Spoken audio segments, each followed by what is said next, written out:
Hi everyone, welcome back to this channel. In this tutorial, I will show you how to craft the Tidal Pearl Seashell Light in Heartopia.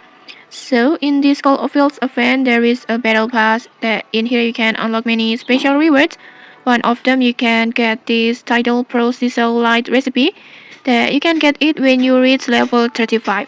And to reach this level, you just need to collect the collections fashion wave points like this that you can get it from the fashion wave catalog like this. You can see that you just need to complete the quest on here, and then you can get the fashion wave points from here, and then you can also get it from the collections reward like this, or you can also get it from the daily quest.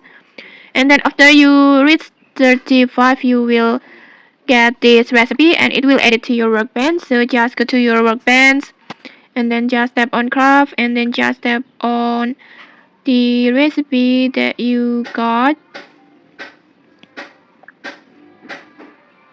This one, Tidal Pearl Seashell Light.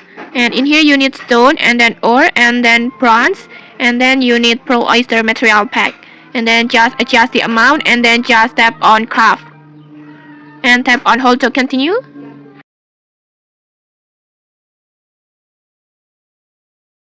And just like that, you will successfully making this Tidal Pearl Seashell Light. And okay, that's it. If you found this helpful, don't forget to like, comment, and subscribe for more tutorials. Thanks for watching, and see you!